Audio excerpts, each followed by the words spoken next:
quite easily.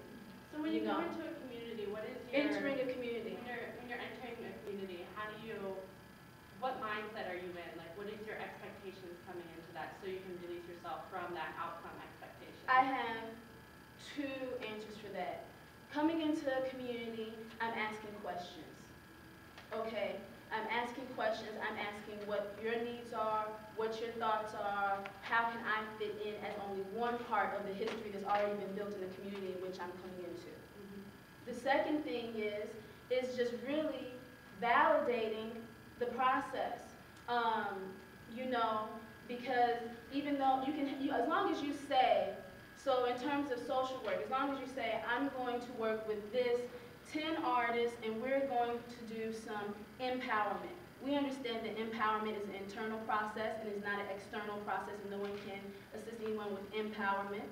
But you can give them tools, and you can document the tools that you use during that time frame. You see, we have no expected outcome of today, especially when we give you all the prompts for the breakout sessions. However, documenting the process alone is a well enough outcome, and we're okay with that. Thank you. I mean, I hope that helped you. Okay, yes. About honoring authentic voices. So, and you don't have to do a long answer because we could talk later. No, that's fine. Along the lines of the bullet story, what happens when a youth affected by violence is making drawings of men raping women? And so this is his authentic voice. This is something we want to honor as part of this experience. Asking a question.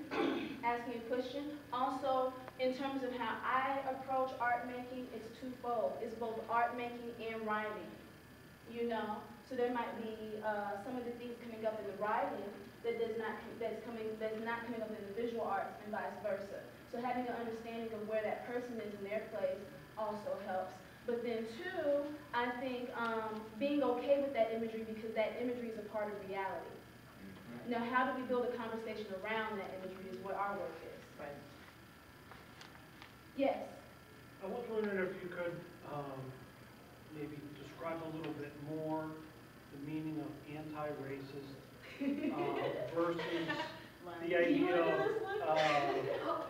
sometimes people might think of sort of colorblindness. Colorblindness is racism. That's racism. So it's okay to see color, and you have to understand that you have to see color. You have to be okay with that, because when you try to pretend like you don't see color, you're also kind of saying like we're all the same, and that's also disrespectful, and it's racist because everyone has a unique experience, as well as when you try to say you don't see gender or you don't see age. Like Dale and I go through different experiences because she's slightly older than me. Being a mother, being a white person, a Latino person, like we all have different experiences, and that's okay. So you just have to be okay with that and not try to honoring those differences, yes. I would like to say. Yeah. Just being okay with it and accepting it, or being tolerant. I hate that word, tolerant. I know we have a very popular magazine by Southern Poverty Law Center teaching tolerance. To tolerate another? Come on now, I need more than tolerance. I need respect, understanding. I want people to get to know who I am as an individual, not these stereotypes that you see in front of me. And also, I do not want to be manipulated by someone else's power. So when we talk about anti-racism, all those microaggressive behaviors do come into play. Y'all ready to break out in breakout sessions? I'm going to have you all count. I know that we have half the room that probably knows one another. So let's start here, and we'll go around. 1. We're going to 5. 2, 3, 4, 5. 1, 2, 3, 4, 5. 1, 2. I'm going to start with 2. I'm bad at this. 3, 4, 5.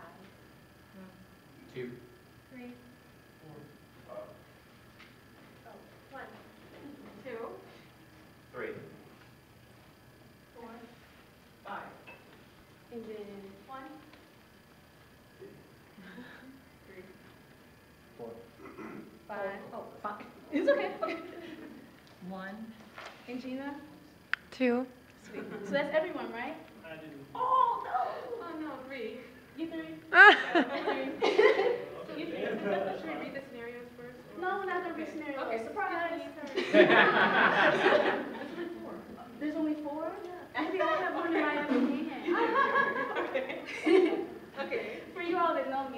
I'm real down home, I don't care. So, 1, let's meet up here. 2, 3 in the middle. 4, 5. So, can I make another announcement? Yes. When you get into your groups, you will need a note taker, you will need a representative. People with strong personalities, please let other people speak and come up with an answer. So you may have to hang back a little bit. Everybody needs to participate. Everyone needs to participate. We already had one person leave the room.